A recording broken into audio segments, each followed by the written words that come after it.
Selamat sore Kak Adis, Syifa dan Kak Siti. Kita mulai typing ya sore hari ini. Sebelumnya, Assalamualaikum warahmatullahi wabarakatuh. Kita mulai. Halo Sobat Binar semuanya, selamat datang kembali di Bisikan, yaitu bisa asik psikologi ala Binar, tempat kita bisa santai sambil ngobrol-ngobrol bareng. Yang kali ini kita akan bawain tema seputar psikologi yang dimana tema kita adalah tenang Yura, jangan terlalu keras pada diri sendiri. Nah, di sini sebelumnya kenalin dulu, aku Eva selaku host di sini, tapi aku nggak sendirian Kak. Aku di sini ditemenin sama Kak Syifa. Kak Syifa boleh say hi dulu Kak? Halo Kak Eva, halo Kak Adis, halo Sobat Binar semuanya. Makasih ya udah nemenin kita lagi di Bisikan episode ke-17 ini. Nah, episode kali ini tuh kita punya narasumber yang sangat spesial, yang dimana akan menemani kita menjelajahi topik yang menarik, yaitu ada Kak Adis Mara Putri Pradiri, MC Psikolog. Halo Kak Adis, selamat datang. Halo Syifa, halo Eva, halo Sarah. Perkenalkan aku Adis, aku adalah psikolog dari Berbinar yang akan menemani nih teman-teman untuk ngobrol bareng di Bisikan dengan episode Tenang Yura, jangan terlalu keras pada diri sendiri. Oke, tadi kan udah kenalan nih Kak Adis. Gimana nih Kak kabar sore hari ini? Alhamdulillah ya yang namanya langit masih terang ya untungnya ya. Tapi kalau kadang-kadang mendung itu nggak apa-apa nggak sih teman-teman ya. Jadi di sini alhamdulillah masih baik-baik aja. Semoga teman-teman di sini semuanya bukan hanya Kak Syifa, Kak Eva dan Kak Sarah, tetapi juga teman-teman yang lagi dengerin nih Bisikan episode 17 juga lagi happy nih ya. Karena happy hati yang gembira adalah obat. Bener nggak sih? Ini benar banget sih, Kak. Apalagi tema kita hari ini tuh sangat mendukung sekali ya, Kak ya. Bener banget nih, jangan terlalu keras pada diri sendiri. Wah, ini topik yang kayaknya relate banget ya sama teman-teman, apalagi kalau udah ada kata-kata mau mendekati quarter life crisis nih ya, yang udah lulus kuliah, yang belum lulus kuliah, yang masih extend kuliahnya juga nih kayaknya relate banget ya teman-teman ya. Iya bener banget ya Kak. Nah untuk Sobat Binar pasti penasaran kan emang terlalu keras pada diri sendiri itu gimana sih? Dan apa aja dampaknya kalau kita terlalu keras pada diri sendiri? Semuanya akan kita bahas di Bisikan episode 17 hari ini. Tentunya bersama narasumber kita yaitu Kak Adis yang sangat menguasai bidang ini. Iya, benar banget nih. Nah, mungkin kita langsung lanjut ya kali ya, karena aku udah nggak sabar lah banget buat ngebahas topik ini. Mungkin aku langsung mau ngajuin pertanyaan nih. Sebelumnya, kan kita udah pernah denger nih, Coach, jangan terlalu keras pada diri sendiri nih. Aku kadang juga keras sih pada diri aku sendiri gitu, ngejudge diri aku sendiri dan nggak pernah kayak love yourself gitu. Nah, aku pengen tahu nih, jangan terlalu keras pada diri sendiri ini apa sih maksudnya, Kak? Oke, bener banget ya ini quotes yang aduh, ini tuh quotes yang kita pasti ngomongin ke orang lain, tetapi nggak bisa kita lakuin sendiri, bener nggak sih teman-teman? Bener banget, Kak. Iya kan? Nah, emang banget ya, jadi terlalu keras pada diri sendiri itu adalah sebuah quotes yang kita sering banget dengerin tapi sulit banget buat dilakuin buat diri sendiri. Nah, kenapa? Karena tanpa sadar sebenarnya tubuh kita ataupun pikiran kita itu punya sosok yang namanya kalau dalam psikologi itu ideal self nih teman-teman. Yaitu sosok diri kita yang ideal. Nah, tapi kenyataannya kita itu ada namanya real self juga nih, alias diri kita yang sesungguhnya. Semakin panjang gap di antara real self dan ideal self, seringkali kita itu berusaha untuk, "Ah, gimana pun caranya gue harus bisa nih jadi ideal self yang gue pingin nih," gitu. Jadi gampang banget kita ngomong ke orang lain karena mungkin kita tahu nih orang lain udah mencapai hal-hal baik yang mereka bisa lakukan. Tapi buat aku, enggak, ini belum ideal buat aku. Jadi tanpa sadar kita itu jadi kayak alpukat. Ah, kok bisa alpukat? Teman-teman bisa jawab nggak? Kenapa sih kok kita jadi kayak alpukat, teman-teman? Mungkin Syifa atau Eva nih. Kira-kira kenapa ya? Wah, kurang tahu nih aku, Kak. Apa ya, Oke. Kak ya? Nah, kalau Syifa ada ide nggak nih, kenapa kita kayak alpukat? Di luar terlihat keras, di dalam ternyata hatinya lembut. Waduh, kebalik tuh, benar, udah benar, tapi kebalik. Biji Berbalik. alpukat itu kan keras ya teman-teman ya, tapi kalau di luarnya empuk. Jadi kita itu kalau keluar kita lembut, tapi untuk diri sendiri kita keras. Nah, kita itu kayak alpukat tanpa sadar teman-teman. Gitu sih, Kak Eva dan juga Kak Syifa nih. Oh, seperti itu ya, Kak. Eh, Mm-mm. aku mau tanya ya, Kak. Gimana sih, Kak, ciri-ciri seseorang yang terlalu keras pada diri sendiri itu?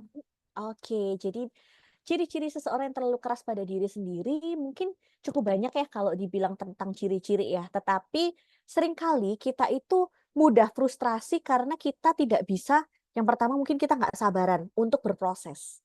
Saat kita mau mencapai sebuah tujuan yang kita mau nih, let's say ya, misalnya kita lagi mau skripsi. Kita gampang banget putus asa ketika kita merasa bahwa kok yang aku harapkan tuh tidak sesuai kenyataan, kok aku udah berjuang keras tapi nggak bisa, kok ini, kok itu, kok itu.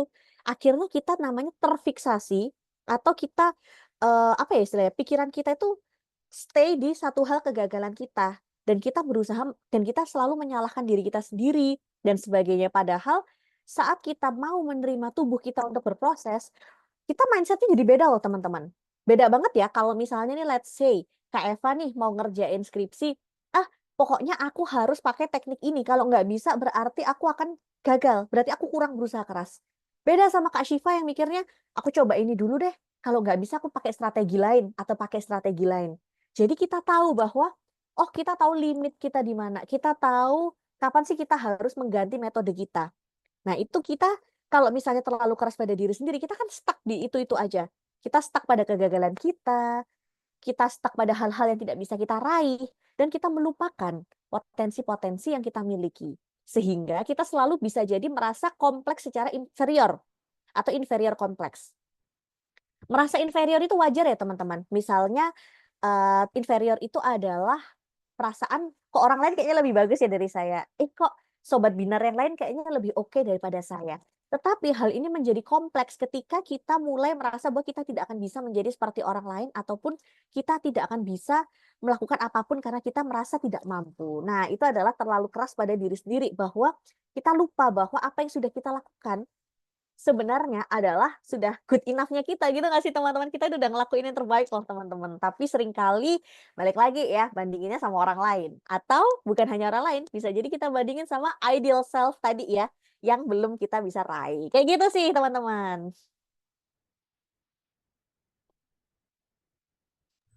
Oke, buat jawabannya ini kayaknya relate banget sama aku sih Kak, yang kalau berproses tuh nggak sabaran banget, pokoknya pengen langsung nyampe apa itu tujuan aku, pokoknya harus tercapai, walaupun Mm, nanti gagal di jalan sih Kak. Terus mm, juga sering mikir, kok orang lain lebih hebat ya dari aku, kok bisa ya gitu. Itu aku banget sih Kak.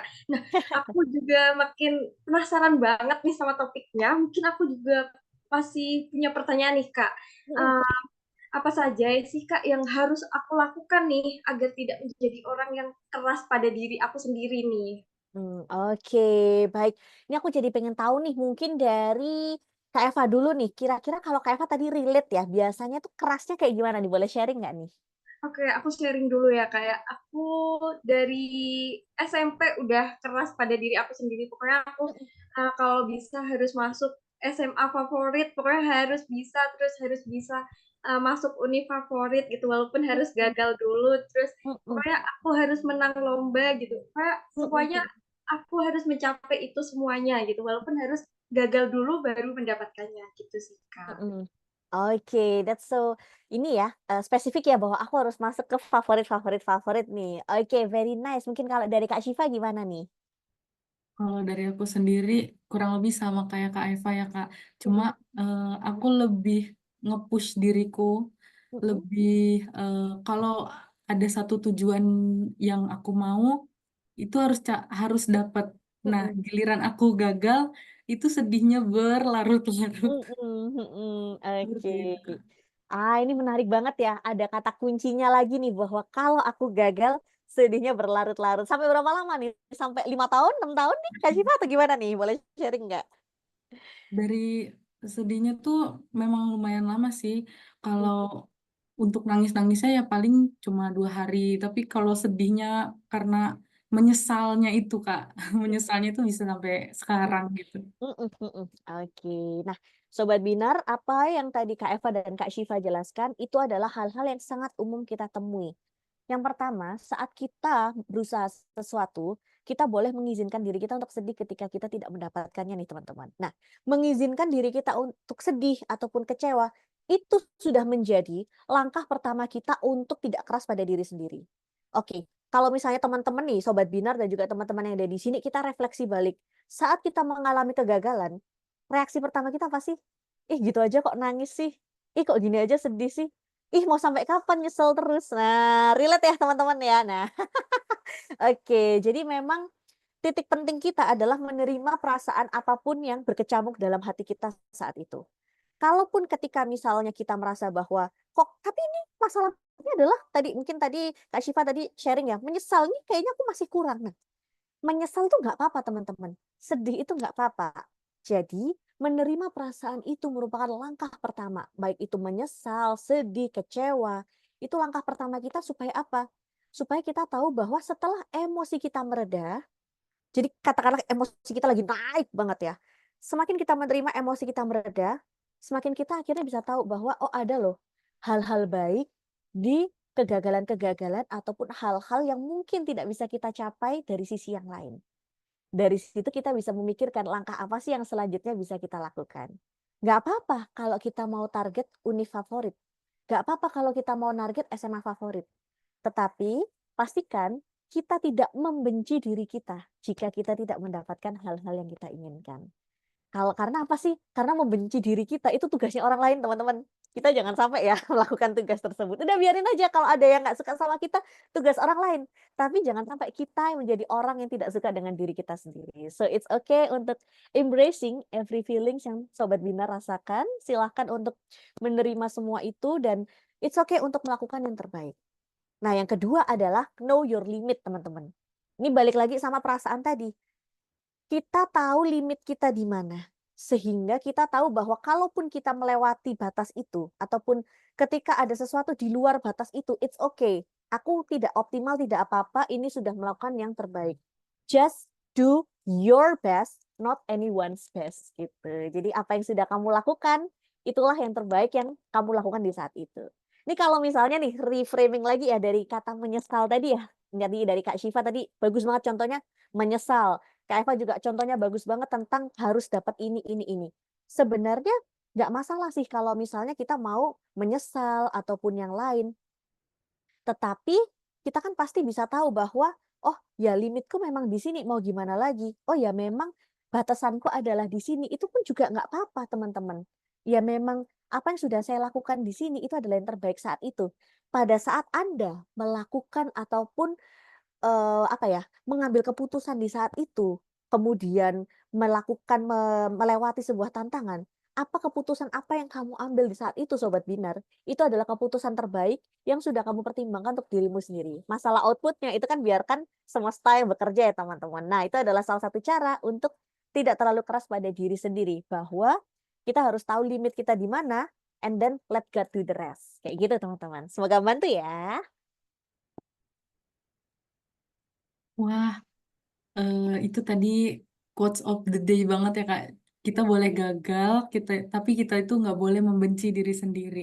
Nah, eh, aku tuh penasaran juga ya Kak, kalau misalkan kita nih sebagai pelajar atau sebagai pekerja keras, kita tuh udah berusaha semaksimal mungkin sampai kita belajar eh, istirahatnya tuh sampai berkurang gitu Kak. Nah, apakah itu tuh termasuk keras? Lantas bagaimana sih Kak jika eh, be- apa belajar itu sampai waktu istirahatnya kurang itu tuh disebut sebagai usaha seperti itu Kak. Oke, ini pertanyaan bagus ya. Jadi memang nih ada banget ya sekarang itu sebuah culture nih Sobat Binar ya. Yang namanya adalah hustle culture. Hustle culture adalah sebuah budaya ataupun perspektif baru bahwa sekarang itu yang dinilai adalah kerja keras kita yang sampai ngos-ngosan, yang sampai istilahnya kalau mungkin teman-teman dengar ya, mungkin ini istilah di kalangan teman-teman yang udah kerja, tapi kalau teman-teman yang baru kuliah mungkin juga pernah dengar kuliah belajar sampai tipes misalnya, belajar sampai apa sampai capek, sampai begadang. Ya aku sih nggak tidur 3 hari, kamu masih berapa hari sih? Nah, sebenarnya culture ini tuh bisa dibilang bukanlah culture yang sehat teman-teman. Karena hal ini menunjukkan bahwa Anda belajar tidak efektif. Sepakat nggak sih? bahwa sebenarnya yang perlu kita gaungkan bukan kerja kerasnya saja, tetapi juga kerjanya efektif. Hal itu menghasilkan sesuatu nggak? Hal ini membuat kamu belajar sesuatu nggak? Hal ini membuat kamu memahami sesuatu nggak? Buat apa sih kita itu belajar keras-keras? Kalau esensi dari belajar adalah kamu dari yang tidak tahu jadi tahu. Kalau kamu belajar keras, belum tentu kamu tahu. Iya nggak sih? Belum tentu kamu paham. Belum tentu kamu bisa melakukannya. Jadi sekarang yang memang kalau dari saya pribadi adalah, energi manajemen itu cukup penting. Jadi jangan sampai oke belajar keras tuh nggak apa-apa, tapi jangan sampai kamu melupakan waktu istirahat, recharging energi kamu. Karena goal dari kita melakukan aktivitas adalah supaya ketika kita melakukan di aktivitas berikutnya kita bisa siap. Buat apa belajar sampai capek, tapi kalau saat ujian kita jatuh sakit. Nah, berarti ada yang salah dari strategi belajar.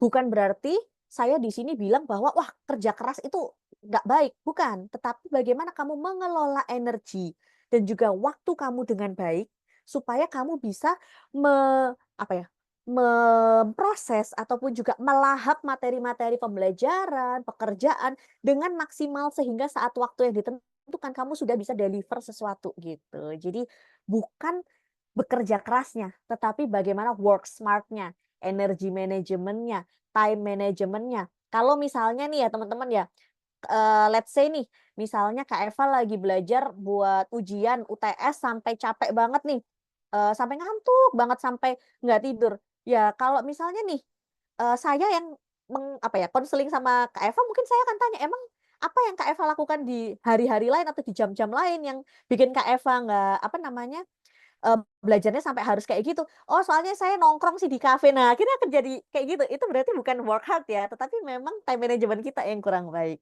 Sepakat nggak sih teman-teman? Boleh tanggapan dong Kak Eva dan Kak Syifa silahkan.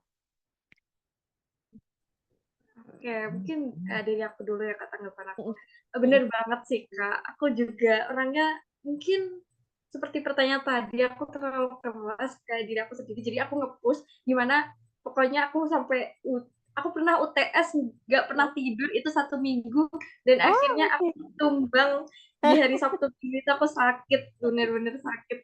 Mhm Aku mhm pernah ngalamin itu Kak. mhm mhm. Kerasa ya? Oke, baik terima kasih banyak Kak Eva udah sharing. Kak Syifa mungkin ada tanggapan nggak sih? Bener banget, Kak.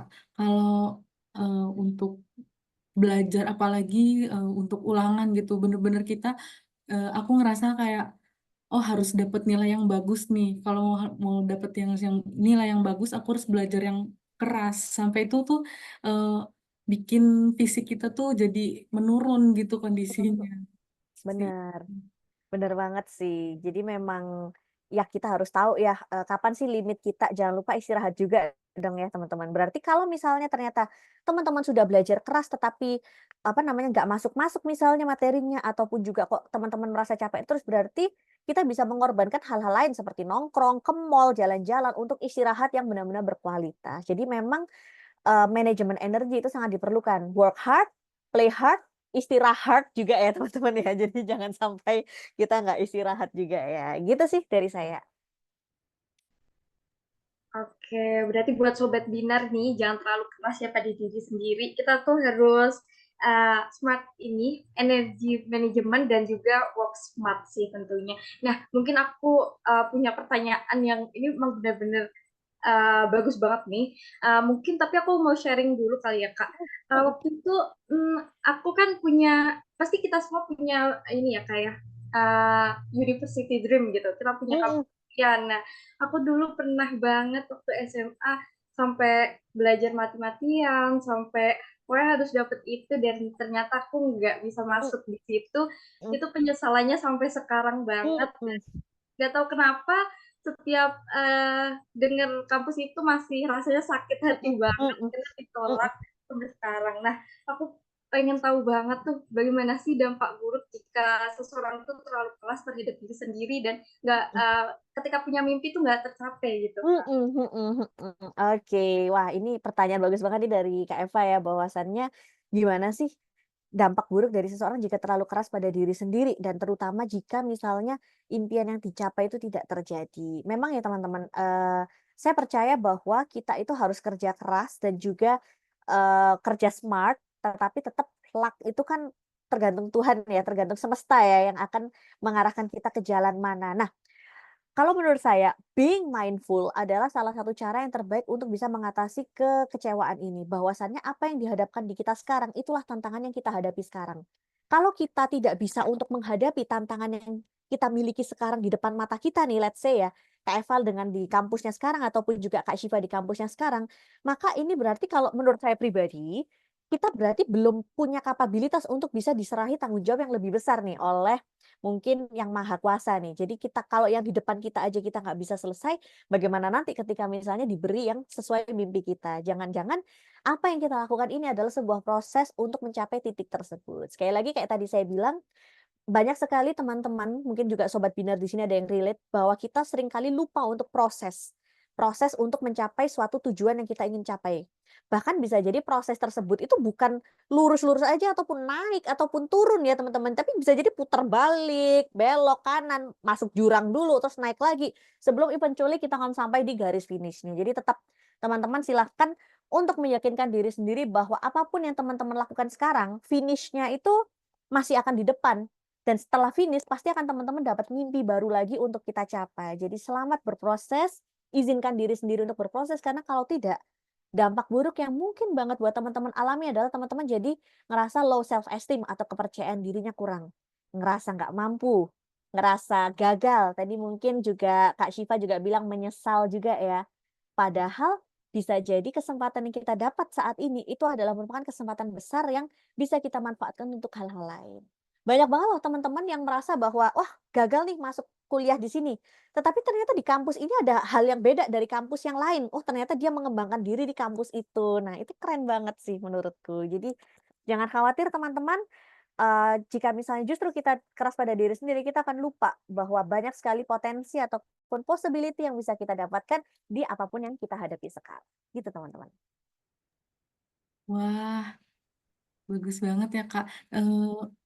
Kemudian ngomongin soal proses ya Kak, tadi yang Kakak bilang kita tuh harus semangat berproses. Tapi gimana sih Kak, mungkin bisa diceritain tentang pengalaman Kakak mengenai proses berusaha untuk mencapai sesuatu itu tuh bagaimana tanpa harus melibatkan keras terhadap diri sendiri seperti itu Kak. Oke, ini pertanyaan menarik banget ya Sobat Binar ya, bahwa bagaimana sih sebuah proses yang tanpa melibatkan keras terhadap diri sendiri. Memang mengakui bahwa perasaan bahwa kita perlu kecewa seperti yang tadi saya bilang di awal, bahwa acknowledging your emotion adalah salah satu tahapan penting karena kita bisa tahu bahwa, oh yang saya dapatkan ini memang tidak sesuai dengan apa yang saya mau. Ya sudah, nggak apa-apa. Ya sudah, saya berusaha untuk accepting. Tetapi sebenarnya proses paling beratnya itu bukan bangkitnya teman-teman, tapi penerimaannya itu. Bagaimana kita itu masih merasa bahwa denial. Kita merasa bahwa menyangkal, "Ah, enggak ah, aku kayaknya harusnya bisa deh." Nah, akhirnya keras sama diri sendiri, "Ya, gara-gara aku nih, gagal terus nih, gara-gara ini, harusnya aku nggak di sini."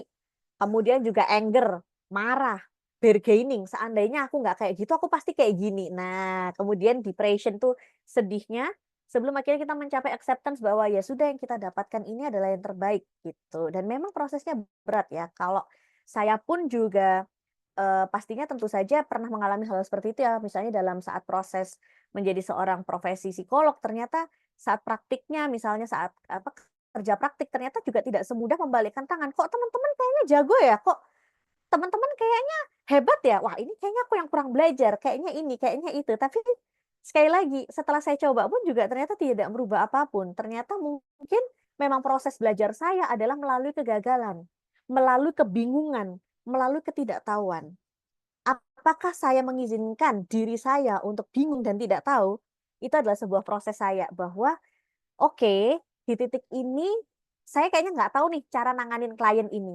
Nggak apa-apa, bukan berarti saya bodoh. Nah, karena kalau keras pada diri sendiri, kita kan pada masuk ke kesimpulan tadi ya, apa, kesimpulan, "Kayaknya saya bodoh nih, nggak belajar soalnya. Kamu sih nggak belajar." Tapi saya nggak.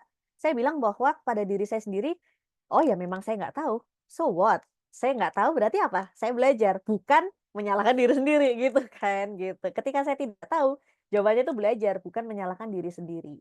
Jadi saya berproses dengan kegagalan, kemudian juga dengan ketidaknyamanan dan Menurut saya pribadi yang paling penting adalah selain meng-acknowledging feelings yang tidak nyaman, yang kedua nih teman-teman tadi saya juga sempat menyinggung knowing your limit. Sebagai psikolog, ketika kita tidak bisa menangani suatu kasus, kita sangat boleh dan dianjurkan untuk referring atau mengarahkan ke psikolog lain yang lebih profesional. Itu artinya kita mengakui bahwa ada keterbatasan saya sebagai manusia, sebagai psikolog, sebagai guru, sebagai siapapun. Dan ketika saya tidak bisa, saya meminta tolong kepada orang lain. Saya mendelegasikan, saya belajar, saya bertanya, saya mencari tahu. Itu adalah sebuah usaha yang tidak keras terhadap diri sendiri, tetapi menerima bahwa diri sendiri ini punya keterbatasan dan saya nggak bisa untuk melakukannya sendiri, sehingga saya perlu bantuan untuk orang lain. Kayak gitu Sobat Binar dan juga teman-teman sekalian. Oke, wah, tadi pengalamannya dari Kak Adis mungkin bisa aku terapin sih buat diri aku sendiri dan mungkin buat Sobat Binar juga. Nah, mungkin aku juga mau nanya nih Kak, ya. Tadi kan kita udah bicara ya terkait keras pada diri sendiri gitu. Nah, sebaiknya itu kayak gimana sih Kak usaha seseorang untuk mencapai sesuatu tanpa harus bersikap keras pada diri sendiri gitu Kak? Oke, baik. Memang sebenarnya sih supaya kita tidak terlalu untuk keras pada diri sendiri, kita perlu tahu cara belajar kita seperti apa. Mungkin kalau buat Sobat Binar yang masih kuliah, kita itu belajarnya enjoy kayak gimana sih, tantangan seperti apa yang perlu kita tahu. Nah, dari situ kita akan belajar dengan cara yang kita suka. Ini saya nggak akan bilang kalau nggak akan stres. Tapi kita tidak perlu menambah stres tersebut dengan menjadi keras pada diri sendiri. Jadi kita cari tahu gimana caranya kita bisa beradaptasi dengan situasi-situasi tersebut. Oh, ini kayaknya aku bakal harus belajar banyak banget nih. Ya udah apa yang dikurangin kira-kira? Apakah nongkrong ke mall-nya atau main game-nya atau Instagram-nya? Nah, seringkali yang menjadi tolak ukur keras terhadap diri sendiri itu juga beda-beda, teman-teman. Jadi, pastikan teman-teman tahu apa yang bisa dikorbankan. Bukan dikorbankan ya ngomongnya, kayak semacam aku tuh willing untuk kehilangan ini, kehilangan waktuku main Instagram dibandingkan aku harus begadang. Ada tuh teman-teman yang misalnya, "Aku mending begadang daripada aku ini." Ya udah kalau teman-teman nggak bisa begadang, ya jangan begadang, ya jangan udah tahu nggak sehat jangan dilakuin dong. Nah, kalau misalnya memang teman-teman bukan style-nya kayak gitu, kita toleransinya seperti apa nih? Jadi kita perlu mengenal diri sendiri lebih dalam, perlu mengenal potensi cara belajar kita, dan tentunya perlu mengetahui bagaimana cara kita recharging emotion. Dan yang kedua adalah selalu gratitude setiap hari, selalu appreciate setiap langkah yang teman-teman rasakan, selalu syukuri hal-hal yang teman-teman alami di hari itu. Dan yang ketiga adalah have fun dengan prosesnya, karena proses itu tidak selalu senang, tidak terlalu bahagia, tidak selalu menyenangkan, tetapi kita bisa memilih untuk have fun dan menikmati setiap naik turunnya. Semoga menjawab ya, Sobat Binar sekalian. Baik, Kak. Mungkin ini juga insightful banget ya tadi harus mengapresiasi diri sendiri. Ini aku kayaknya udah aku lakuin dari semester kemarin gitu. Ketika aku bisa mengerjakan ujian atau praktikum yang susah, aku harus makan enak gitu. Apresiasi buat diri aku sendiri gitu. Oke, Mungkin aku mau nanya satu lagi nih, Kak. boleh Nah, dong. apa ya, kayak ini tuh kan apakah ada waktu tersendiri atau kondisi yang tertentu gitu buat seseorang itu harus keras terhadap diri sendiri gitu? Oke, this is a good question juga ya teman-teman, karena pasti nih ada banyak orang yang merasa bahwa, "Ah, enggak ini tuh kita tuh harus keras sama diri sendiri, harus ini, harus itu." Kalau dari saya pribadi nih, nggak apa-apa untuk seperti itu, tapi mau nggak berproses? Mau nggak diri kita ini untuk menerima naik turunnya? Mau nggak diri kita ini merasa kecewa ataupun sedih ataupun senangnya? Nah, sebenarnya konsep pentingnya bukan di kapan harus keras, tapi kita bisa nggak sih menerima diri kita sendiri apapun keadaannya, apapun yang kita alami, apapun yang kita lalui, itu nggak masalah. Kalau misalnya nih, misalnya saya dan teman saya tuh, saya suka banget tuh ngerjain di kantor, bukan lembur ya, tapi kayak semacam ya pokoknya sampai selesai dan saya nggak keberatan soal hal itu. Tapi buat seseorang, "Kok kamu memaksakan diri sendiri?" Nah, nggak juga, karena saya menikmati prosesnya, "Oh ya emang ini, nanti toh juga saya pulang langsung tidur," misalnya kayak gitu. Ada juga teman-teman yang lebih prefer di rumah ataupun di hari kerja, di kantor aja, jam kerja aja. Nah, itu tergantung pada diri sendiri, yang penting keputusan yang kita ambil, itu kita menerima. Nggak enaknya, enaknya, nyamannya ataupun tidak nyamannya, semuanya itu bisa kita terima dan kita apresiasi bahwa, "Oh inilah pekerjaan yang sudah saya lakukan, saya berterima kasih pada diri saya yang sudah berjuang hari ini. Dan tentunya kita apapun yang sudah kita kerjakan hari ini itulah yang terbaik. Menurut saya sih lebih fokus di situ sih untuk keputusan kapan dan kondisi apa. Setelah kita bisa menerima diri kita sendiri, setelah kita bisa tahu apa yang perlu kita kurangi ataupun tambahkan, baru disitulah kita bisa tahu kapan kita bisa tanda kutip keras ya terhadap diri sendiri. Oke, nah gitu jawabannya Sobat Binar. Mungkin kita boleh keras pada diri sendiri itu sesuai dengan keputusan kita masing-masing dan kita harus menerima keputusan kita itu. Nah mungkin itu pertanyaan terakhir dari kami, Kak Agis. Mungkin gak kerasa juga udah ngobrol kita udah jauh sampai ke sana ke sini, udah sharing juga. Terus banyak insight yang Sobat Binar dapetin nih sore hari ini bareng Kak Agis. Sebelum kita akhiri bisikan episode ke-17 kali ini, mungkin dari Kak Agis bisa memberikan closing statement nih buat Sobat Binar semuanya, Kak. Oke, kayaknya closing statement saya sudah cukup tadi mewakili ya bahwasannya jangan keras sama diri teman-teman sendiri, jangan benci sama diri teman-teman sendiri karena itu adalah tugasnya orang lain. Tugas kita adalah mencintai diri kita sendiri dan menunjukkan bahwa walaupun seluruh dunia membenci saya, tetapi ada saya dan diri saya sendiri yang akan bangkit untuk menjalani hari-hari ini. Karena siapapun orang lain itu udah urusan mereka ya, apakah mereka mau keras ataupun jahat sama diri kita, tapi jangan sampai kita menjadi orang yang justru tidak berpihak pada diri kita sendiri. Love yourself, do your best, not anyone's best. Terima kasih banyak. Oke, itu tadi closing statement dari Kak Adis Mara, Putri Pradiri, MC Psikolog, selaku narasumber kita, yang sangat memotivasi sekali ya Kak Eva. Jadi Sobat Binar, intinya adalah terlalu keras pada diri sendiri itu tidak baik ya. Jadi penting banget untuk kita lebih mampu memanage apa saja yang seharusnya kita lakukan agar kesehatan mental kita tetap terjaga. Iya, bener banget nih, Kak Syifa. Nah, sebelum benar-benar selesai nih bisikan kali ini, mungkin kita ada sedikit informasi buat Sobat Binar semuanya. Kita ada, yaitu akan disampaikan oleh Kak Syifa. Boleh, Kak Syifa? Oke, untuk Sobat Binar, tahu gak sih kalau Berbinar itu punya banyak layanan yang bisa banget Sobat Binar cobain loh. Buat Sobat Binar yang ingin berkonsultasi dan menceritakan keluh kesah, Berbinar menyediakan layanan konseling bersama psikolog maupun konseling bersama konselor sebaya. Nah, Berbinar juga menyediakan layanan psikotes loh bagi kamu yang ingin mengenal diri lebih dalam dan mengetahui kemampuan diri yang kamu miliki. Berminar juga melayani psikotes berupa tes minat bakat ataupun tes intelijensi. Selain itu, ada produk baru nih yang baru aja dirilis oleh Berbinar, yaitu Berbinar Plus. Nah, apa sih Berbinar Plus itu? Nah, Berbinar Plus itu adalah layanan one package yang terdiri dari kelas daring berbasis video pembelajaran. Kemudian ada konseling materi secara langsung dan psikotes yang disediakan oleh Berbinar.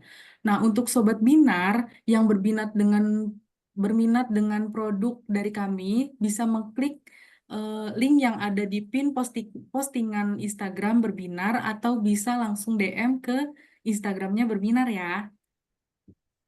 Oke, itu dia informasi bagi Sobat Binar ya. Jika Sobat Binar ingin mendapatkan layanan nih atau mencoba layanan dari Berbinar Plus, bisa langsung DM ke Instagramnya Berbinar, Sobat Binar. Nah, sekali lagi terima kasih banyak kepada Kak Adis Mara Putri Pardini buat sharing pada sore hari ini. Kita dapat insight baru, ilmu baru yang bermanfaat dan semoga kita bisa menerapkannya. Dan juga semoga bisikan episode ke-17 ini bisa bantu Sobat Binar untuk mengetahui rahasia kebahagiaan yang tepat ya. Dan jangan lupa untuk mendengarkan bisikan di episode-episode lainnya dan share episode ini kepada Sobat Binar yang lain. Kita akan kembali lagi dengan topik yang seru lainnya. Sampai ketemu lagi. Dadah Sobat Binar. Terima kasih Kak Adis. Sama-sama. Sampai jumpa Sobat Binar.